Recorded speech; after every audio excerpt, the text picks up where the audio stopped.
제자는 희생을 선택한다. 제자는 희생을 선택한다라는 제목으로 함께 하나님의 말씀 은혜 나누도록 하겠습니다.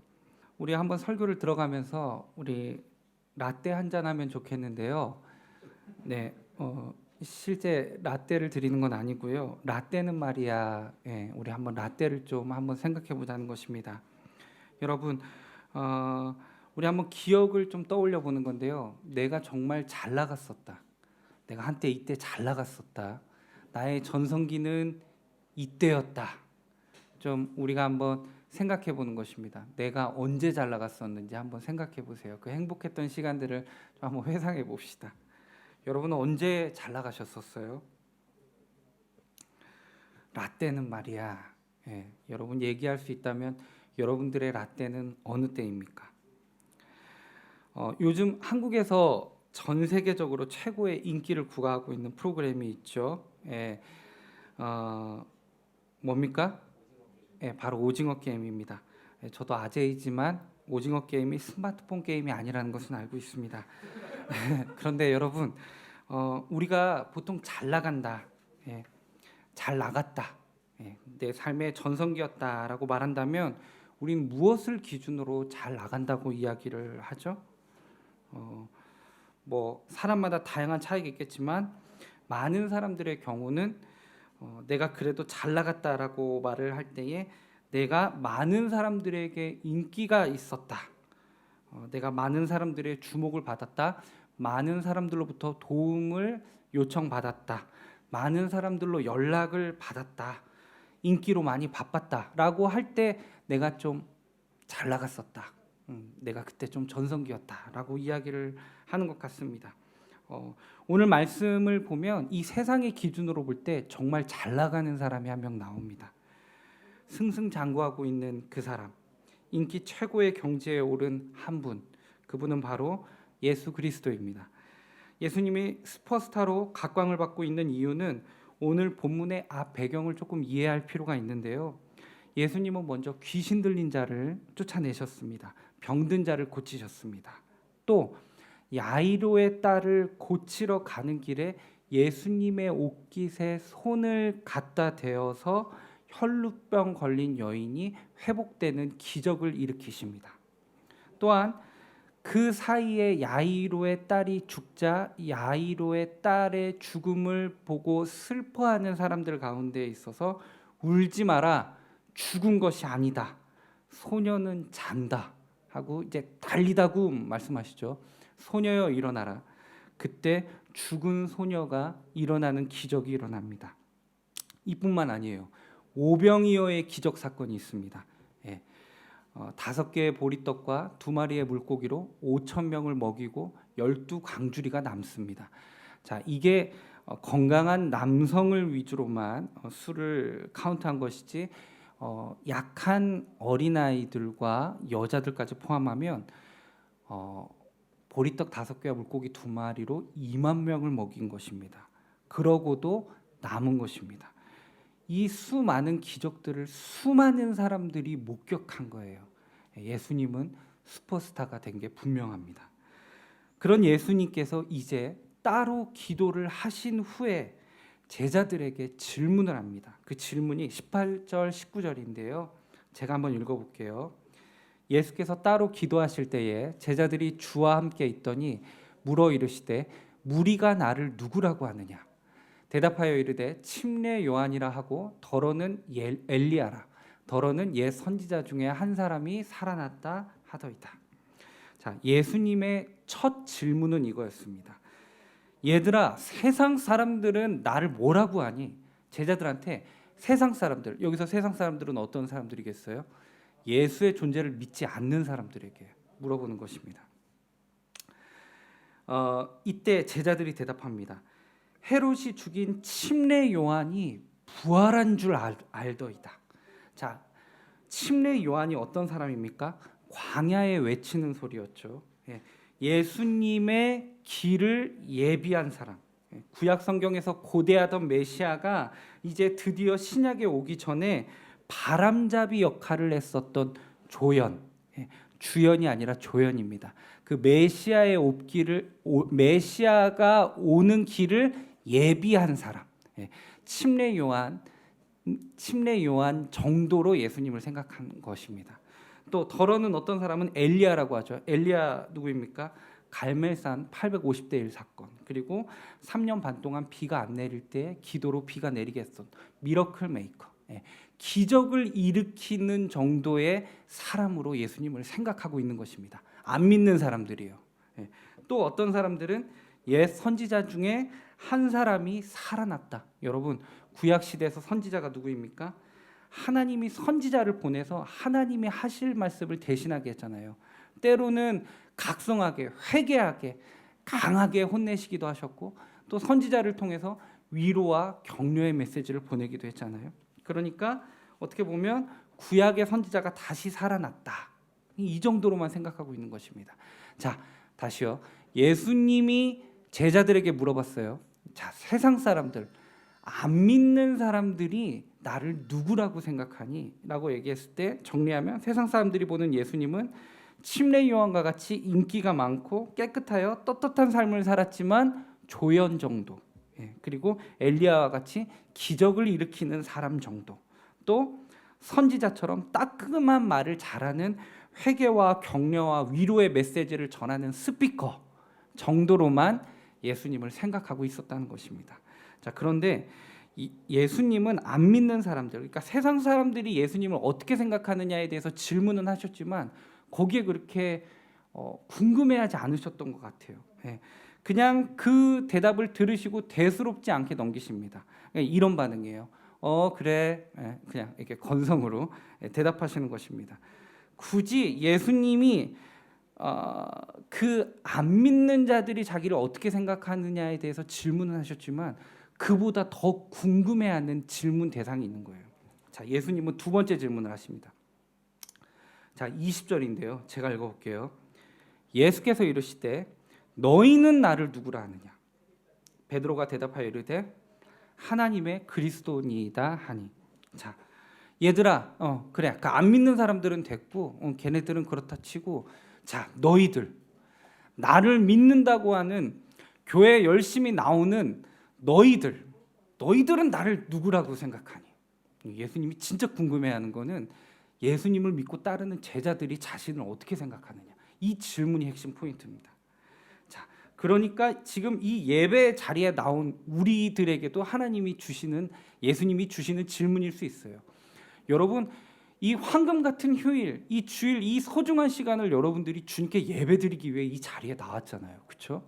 그런데 예수님께서는 여러분들에게 정말 궁금한 질문을 하고 싶어 하실 거라고요. 얘들아, 너희들이 생각할 때 나 예수는 누구니?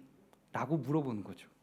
자, 여러분, 이 질문에 대해서 왜 예수님이 제자들에게 그렇게 궁금해하고 질문을 하셨을까요? 그 이유는 자기를 따르는 이 제자들이 결국 초대교회의 지도자들이 되고 이 세상에 예수 그리스도가 참 메시아임을 전하는 복음의 전도자가 될 것이었기 때문입니다.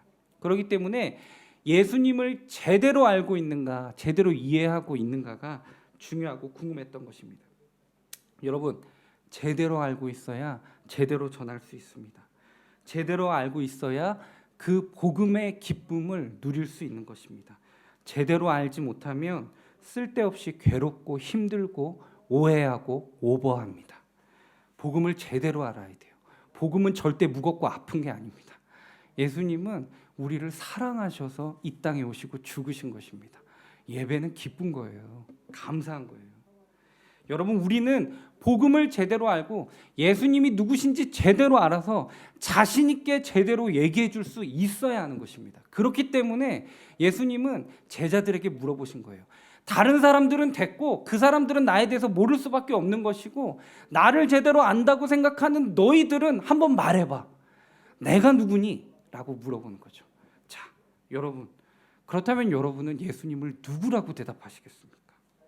한번 조용히 마음속으로 한번 여러분들이 대답해 보세요. 자, 한번 다시 본문으로 들어가 볼게요. 자, 너희들은 나를 누구라고 하느냐라고 물어봤을 때 베드로가 손을 들죠. 베드로가 빨라요. 베드로가 말합니다. 당신은 하나님의 그리스도이십니다. 당신은 하나님의 그리스도이십니다. 이 말은 예수님이 채점했을 때 몇 점짜리 고백이었을까요? 100점 만점입니다. 똑같은 사건이 나와 있는 병행 구절이 있어요. 마태복음 16장 16절에서 17절. 거기서 베드로가 똑같은 고백을 했는데 우리 이게 더 익숙할 거예요. 주는 그리스도시요 살아계신 하나님의 아들이십니다. 이 고백을 들었을 때 예수님이 너무 놀래요. 제가 좀 그림을 그려보면 예수님 눈이 커졌을 거예요. 어떻게 베드로 너의 머리에서 자, 실제로 예수님이 이 베드로의 고백을 보고 하나님의 복이 있을 것이다. 대단하다. 이것은 네 머리에서 나온 고백이 아니다. 그것은 하나님의 성령이 너에게 알려주셔서 너가 고백할 수 있는 최고의 고백이었다 라고 예수님께서 직접 말씀을 하시고 칭찬을 하세요. 100점짜리 대답이죠. 예수님은 하나님의 그리스도라는 것입니다. 자, 하나님의 그리스도라고 할 때 조금 그림이 잘 안 그려지죠. 다시 조금 풀어드릴게요. 여러분, 그리스도의 뜻이 무엇입니까? 우리 이제 이거는 알고 가야 돼요. 그리스도의 뜻. 그리스도의 뜻은 기름 부음을 받은 자. 기름 부음을 받은 자라는 뜻입니다. 자, 기름 부음을 받았다는 건 뭐냐면 하나님의 계획 속에서 택함을 받았다는 것입니다. 하나님의 계획 속에서 하나님께 택함을 받았다는 거예요. 이게 기름 부음 받은 자입니다. 자, 우리 구약 시대로 생각하면 아주 쉽게 생각날 수 있어요. 이세 아들들에게 있어서 하나님이 선택하신 왕을 찾으러 가죠. 사무엘이. 그런데 사무엘이 생각하는 이세 아들들, 건장하고 멋있는 아들에게 기름을 부으려고 하지만 하나님은 그 아들에게 기름을 부게 하지 않아요. 하나님이 택한 사람이 아니었어요. 하나님의 택함 속에 있었던 사람은 누구였습니까? 나와야 돼요. 다윗이죠. 다윗이 기름 부음을 받죠. 하나님께 택함을 받았다는 것입니다. 자, 이게 기름 부음 받은 자의 의미입니다. 자, 예수님이 그리스도인 이유를 이제 설명해 드릴게요. 예수님은요, 하나님께 택함을 받았어요. 어떻게? 이 인류를, 하나님이 사랑하는 이 인간들을 죄에서 구원하시기 위해 하나님이 자신의 아들로 예수를 택하시어 이 땅에 보내시어 우리의 죄를 대신해 죽게 하시고 부활하게 하신 거예요. 즉 예수님이 그리스도이신 이유는 하나님께 택함을 받은 진정한 왕이요 메시아시요 구원자라는 것입니다. 이게 하나님의 그리스도라는 것입니다. 예수님은 하나님의 그리스도예요. 여러분, 그런데요, 이 베드로의 고백이 100점짜리 고백이었다. 우리가 칭찬만 해서는 안 됩니다. 중요한 것은 뭐냐면 이게 우리의 고백이 되어야 한다는 것입니다. 예수님이 누군지는 우리가 제대로 알고 있어야 한다는 것입니다. 자, 우리가 이런 신앙 고백으로 나아갈 수 있어야 돼요. 그분은 나의 죄를 깨끗게 하기 위해 하나님의 택하심 속에 기름 부음을 받으시고 이 땅에 오셔서 나를 대신해 십자가에 죽으시고 부활하신 분이시다. 나를 구원하신 분, 그 예수님은 나의 주인, 나의 구원자시다. 이렇게 고백할 수 있는 것. 이게 성경에서 말하는 복음의 전부입니다. 이 이상도 없어요. 이게 다예요. 이게 복음입니다. 여러분, 우리는 이 복음의 기쁨을 누릴 수 있어야 하는 것입니다. 제대로 알고 있어야 한다는 것입니다. 자, 그런데요, 이것을 머리로 알고 있으면 물론 좋지만 여기서 끝나면 안 돼요. 이 고백이 우리가 알고 있는 지식적인 것이 아니라 진정으로 믿는 믿음의 입술의 시인이 되어야 한다는 것입니다. 자, 그렇다면 이제 우리는 고백할 수 있는 신앙을 가질 수 있어야 한다는 걸 여러분들께 이제 말씀드렸고요. 고백할 수 있는, 제대로 그리스도를 고백할 수 있는 신앙이 된다면 그 다음 스텝은 뭐냐면요, 그 사람은 어떠한 삶을 살아야 하는가. 두 번째 23절에서 우리가 한번 좀 찾아봤으면 좋겠습니다. 23절이요. 제가 한번 읽어볼게요. 또 무리에게 이르시되 아무든지 나를 따라오려거든 자기를 부인하고 날마다 제 십자가를 지고 나를 따를 것이니라. 여러분, 성경책을 보시면 각 성경 구절에서 문단별로 앞에 이렇게 딱 써 있는 내용들이 있어요. 이렇게 소제목이 따로 적혀 있는 성경이 있거든요. 제가 가지고 있는 성경에서는 23절의 앞부분에 소제목이 이렇게 적혀 있어요. 제자의 길, 제자의 길. 풀어서 말하면 제자로 사는 방법이죠. 자, 예수님을 제대로 고백할 수 있는 제자라면 이제 이 제자는 어떤 삶으로 살아야 할 것인가를 예수님이 제대로 설명해 주세요. 우리가 오늘 이 부분을 좀 마음속에 잘 간직하고 삶으로 살아냈으면 좋겠어요. 여러분, 예수님을 그리스도라고 고백할 수 있는 사람은 고백만 할 것이 아니라 그 삶이 예수님의 제자답게 살아가야 한다는 사실을 우리가 꼭 기억해야 합니다. 자, 따라해 봅시다. 제자로 살아야 한다. 예, 여러분, 제자로 살 수 있어야 하는 것입니다. 자, 제가 왜 굳이 제자를 강조하냐면 이 제자라는 이 타이틀이요, 이 제자라는 직분이 상당히 어려운 직분이기 때문에 그렇습니다. 그러나 우리가 그렇게 살아내야 하기 때문에 여러분 제자를 강조하는 것입니다. 여러분, 우리는 때때로 제자와 팬을 비슷하게 생각하고 구별하지 못할 때가 있습니다. 근데 우리는 팬과 제자를 구별할 수 있어야 합니다. 게리 아이드먼의 팬인가 제자인가 나르팬이라는 책이 있죠.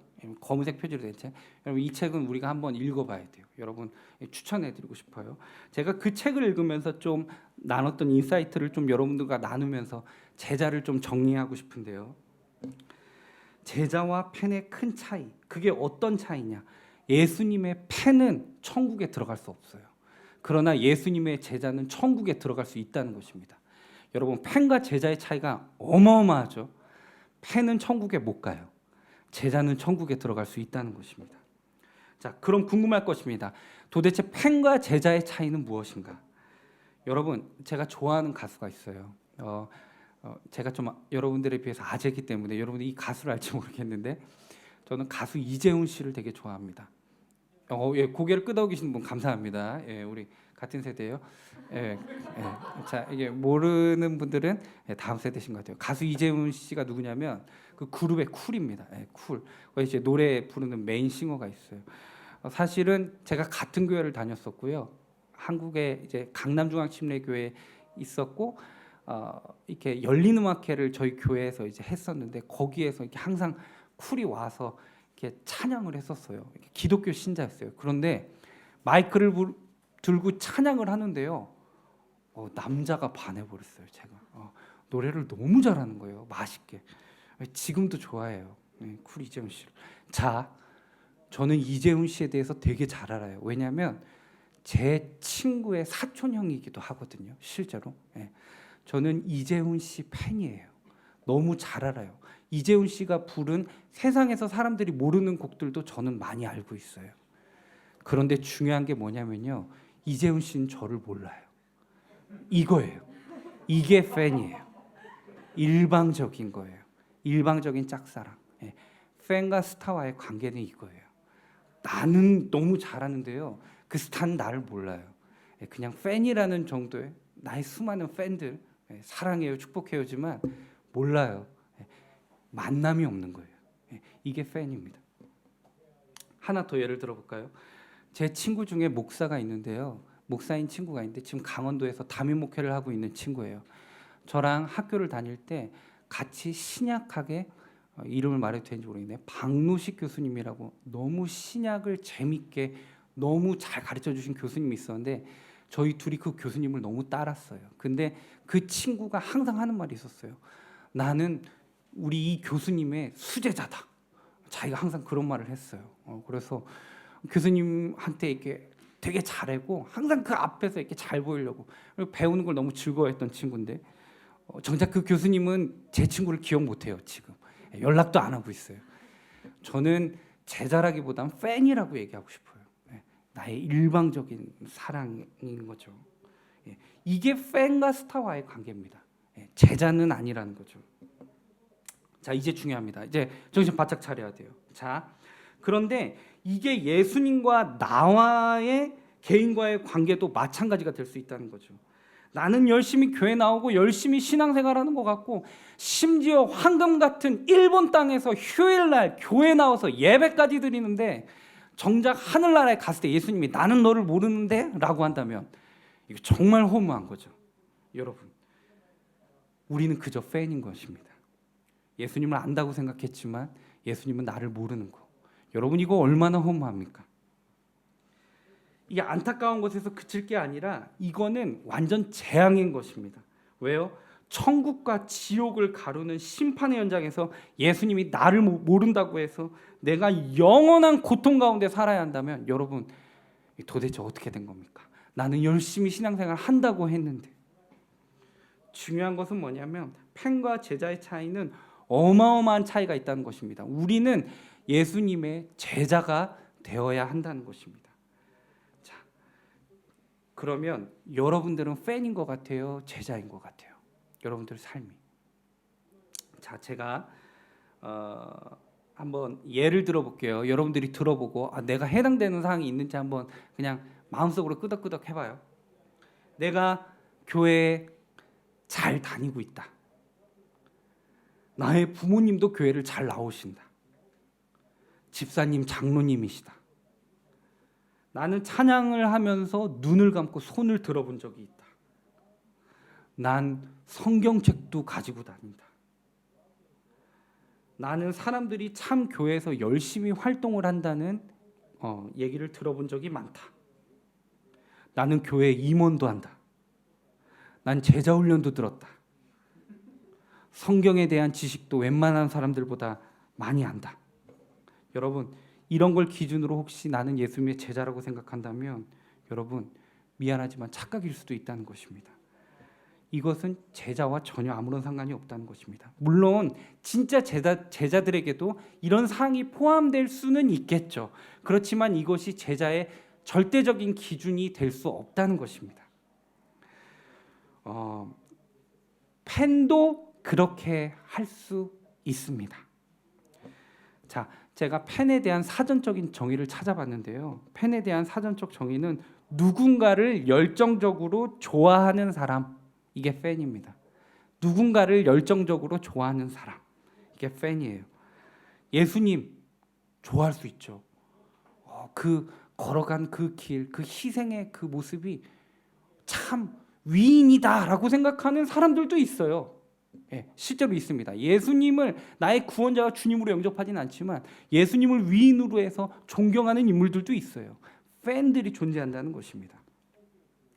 그런데요, 여러분, 예수님을 좋아할 수 있지만 예수님 팬도 예수님을 좋아할 수 있는데 결정적으로 팬과 제자의 차이는 무엇이냐? 예수님을 위해 희생을 기꺼이 감당할 수 있느냐? 이게 제자의 팬과의 차이입니다. 예수님을 위해 내가 희생을 기꺼이 감당할 수 있느냐? 여러분, 예수님을 위해서 여러분들 희생할 수 있어요? 그렇다면 제자일 가능성이 상당히 높다는 것입니다. 예수님께서 그렇게 말씀을 하셨어요. 자, 23절이요. 여러분들이 읽어볼게요. 23절 같이 읽어보죠. 시작.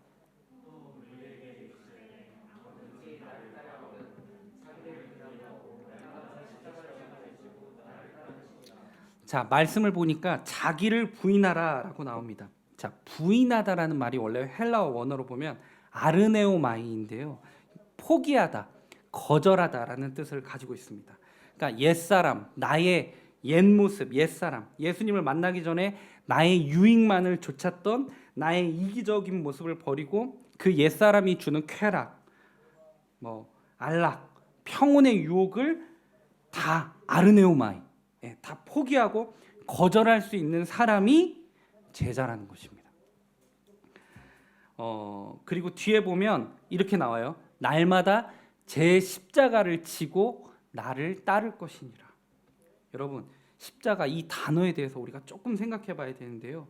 여러분, 십자가가 목걸이를 하고 다니고 액세서리로 치부하는 그냥 예수님의 그 상징으로 생각할 수 있는 그런 가벼운 것이 아닙니다. 예수님은요, 사형 도구 중에서 가장 잔인한 처형 방법의 도구가 십자가였습니다. 십자가가 얼마나 잔인한 처형이었는지, 그 십자가면 예수님이 나를 위해 달려 죽으신 십자가라고 생각할 수 있지만 십자가는 그렇게 쉽게 생각할 수 있는 것이 아니라는 것입니다. 죄질이 악하고 악한 사람에게 부여하는 징계의 도구, 사형 도구, 지금으로 따지면 정기 고문, 고문기라고 할 수 있어요. 처형할 때 가장 잔인하게 고문하는 사형 도구라고 말할 수 있는 것입니다. 여러분, 말씀 구절에서 제 십자가를 지고 나를 따르라라고 말하고 있어요. 어떠한 희생을 요하는지 아시겠죠? 나 예수 때문에 짊어지게 될 어떠한 조롱, 치욕, 수모, 무시, 너의 받게 될 모든 손해까지도 다 감당할 수 있어야 한다는 거예요. 제자는 쉽지 않아요. 제자로 살아간다는 것은 예수님 때문에 받게 되는 희생, 그것까지도 기꺼이 감당하는 삶, 피하지 않는 삶을 살 수 있어야 한다는 것입니다. 손해보는 것 같고 세상에서 볼 때 참 의미 없다, 허무하다, 그렇게 보이는 것, 그 십자가를 지고 가는 삶인 것입니다. 자, 사람들이 있는 식당에서 식사 기도를 하고 있는 모습이 눈치를 봐야 하는 현실 속에서도 하나님께 집중하며 감사로 기도할 수 있는 삶. 황금 같은 유일, 여행할 수 있는 절호의 찬스들을 뒤로 한 채 기꺼이 주님 앞에 나올 수 있는, 나의 시간을 온전히 주님 앞에 드릴 수 있는 그 희생, 그 아름다운 선택, 그것이 어떻게 보면 제자의 결단일 수 있다는 것입니다.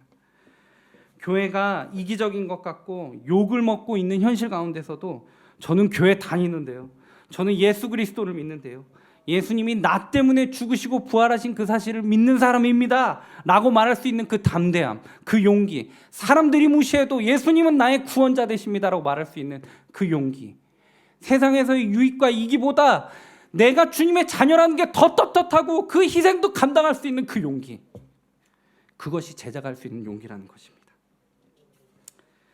예수님으로 인하여 기꺼이 희생을 강조할 수 있는 사람, 그것이 제자입니다. 여러분, 그 모습이 저와 여러분의 모습이 되기를 간절히 소망합니다. 예수님 때문에 받는 조롱, 무시, 여러분 그거 받아낼 수 있으면 그 제자는 하나님의 상급이 크다는 사실을 기억하십시오. 자, 24절 한번 읽어볼게요. 24절, 의미심장한 예수님의 말씀이 나옵니다. 자, 우리 한번 같이 읽어보죠. 시작.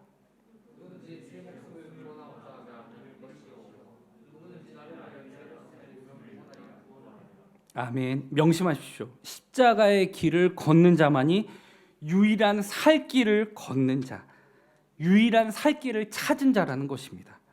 구원을 받는 자는 누구냐? 희생까지도 기꺼이 감당할 수 있는, 제 목숨을 잃을 준비조차 되어 있는 예수님을 위한 제자라는 것입니다. 여러분, 사랑하면 희생하게 되어 있습니다. 사랑하면 희생이 아닙니다. 당연한 겁니다. 제자라면 희생을 하게 되어 있다는 것입니다. 주님을 위해 기꺼이가 되는 것입니다. 여러분, 우리에게 예수님께서 이런 칭찬하면 정말 얼마나 좋을까요? 나는 우리 승훈이 너무 잘 안다. 나는 우리 혜연이를 너무 잘 안다. 타국에서의 삶과 어려움 속에서도 너희가 내 제자이기를 자청하고 너희가 희생하고 있는 그 모습을 내가 다 기억하고 있다. 여러분, 이거는 엄청난 칭찬입니다. 주님이 제자로 인정하는 것입니다. 너가 나의 제자라는 게 너무 자랑스럽구나. 우리가 이 칭찬을 받기 위해 노력합시다. 여러분, 사모합시다. 아멘이시죠? 예. 마지막으로 한 가지 이야기를 하고 말씀을 맺으려고 합니다. 제가 2012년 힐링 캠프라는 프로그램이 있었습니다. 또 이제 세대차가 나는 건가요? 힐링 캠프라는 프로그램 아시나요? 네, 감사합니다. 고개 끄덕이는 네 분 감사합니다. 제가 설명을 드릴게요. 힐링 캠프라는 프로그램이 있었어요. 이경규 씨, 김재동 씨, 그리고 한예진이라는 배우가 이제 MC를 보는데요. 이게 토크쇼인데 장수했어요. 인기가 많았어요. 그런데 이 연예인 한 명을 이제 초대해서 그 사람의 삶을 듣기도 하고 그 사람의 삶을 통해서 많은 도전도 나누고, 그래서 이제 많은 연예인들이 나오기도 하고 또 사회 유명한 사람들도 많이 나왔었는데, 차인표 씨라는 분이 나왔었어요. 2012년에. 근데 이 차인표 씨는 근육질에 또 얼굴도 조그맣고 연기도 잘하고 아주 인기가 많은 슈퍼스타였습니다. 근데 이 차인표 씨에게 따라다니는 수식어가 있어요. 그게 뭐냐면 기부천사입니다. 기부천사. 실제로 차인표 씨가 해외에 있는 기아로 힘들어하는, 먹을 것이 없어서 죽어가는 아이들을 실제로 후원하는 단체 컴패션 밴드에서 연예인 대표로 리더로서 리더십을 발휘하면서 좋은 일들을 많이 하고 있습니다. 기부도 많이 하고 있고. 근데 이 차인표 씨의 삶을 듣는데 이 차인표 씨가 뜻하지 않게 이런 말을 해요. 본인은 어떻게 보면 이 멘토에 비하면 자기는 쓰레기라는 표현을 해요. 자기는 돈을 벌고 받았으니까 기부할 수 있는 거지만 나에게 있어서 진정한 멘토를 통해서 내가 제대로 살아야겠다는 생각을 해보게 되었다. 이런 말을 하거든요. 그러면서 김정하 목사님을 얘기해요. 지금 화면에 나오는 저희 목사님이신데 실제로 이런 일화를 소개해요. 컴패션 밴드는 이제 연예인들이 후원 행사를 해요. 이제 그 후원 행사를 통해서 기부 행사를 통해서 많은 사람들을 통해서 연예인들이 공연을 하고 거기서 후원 금액을 받아서 이제 해외에 있는 우리 아이들, 굶어 죽는 아이들을 돕는 것입니다. 그 행사를 하는데 이제 이 행사에 2명의 아이들을 돕고 있었던 저기 나오는 김정하 목사님이 지금 성남의 샬롬교회 개척교회 상가 2층에 교인들이 별로 없는 교회에 이제 담임 목회를 하고 있는데 2명의 아이들이나 돕고 있었던 거예요. 그래서 이 컴패션 밴드 후원 행사에 초대를 받은 건데 이제 행사 말미에 갑자기 이벤트라고 하늘에서 풍선들이 막 떨어지는 겁니다. 그러니까 이제 이 목사님이 형편도 어렵고 하니까 이 풍선을 무려 5개를 든 거예요. 이제 욕심도 많으시죠. 풍선을 5개를 들었는데 알고 보니 이 풍선이 뭐였냐면 이 풍선 안에 아이들의 사진과 정보들이 들어있는 거예요.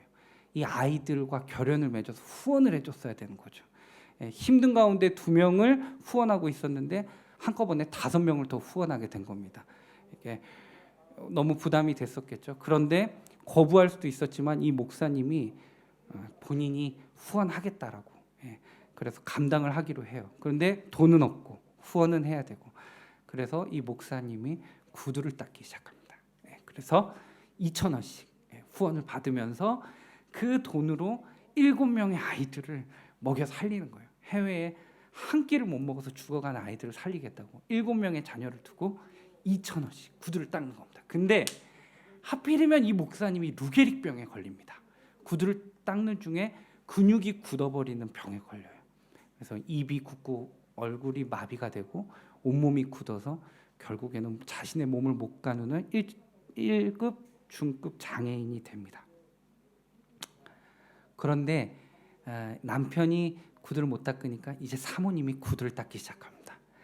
그래서 그 아이들을 살리겠다고 아름답게 희생을 하는데 이 차인표 씨가 이 목사님의 그 삶의 내용을 듣게 된 거예요. 그리고 이제 이 차인표 씨가 그 얘기를 하는데 깜짝 이제 소개로 이 목사님이 그 스튜디오에 초대돼서 이렇게 와서 지금 저렇게 이제 딱 있는 건데요. 이 목사님이 이런 말을 해요. 무슨 말을 하냐면 내가 죽어서 10명을 살릴 수 있다면 나는 100번이고 죽겠습니다. 희생의 극을 달리는 거죠. 이 김정하 목사님이 이런 말을 했어요. 수십억을 가진 사람들은 10원짜리, 50원짜리를 잃어버리는 거에 대해서 별 대수롭지 않게 생각한다. 내가 하나님께 받은 사랑에 비하면 나에게 있어서 이 루게릭병은 10원짜리와 같다. 이 고백을 하더라고요. 이 차인표 씨가 이 목사님 앞에서 엄청나게 울더라고요. 그러면서 자신이 존경하는 멘토라고 이야기를 하는데 엄청 눈시울이 젖었었습니다. 이겁니다. 희생. 예수님께 받은 사랑은 희생으로 나갈 수 있어야 하는 것입니다. 그게 제자냐 팬냐를 구별할 수 있는 기준이라는 것입니다. 여러분, 희생합시다.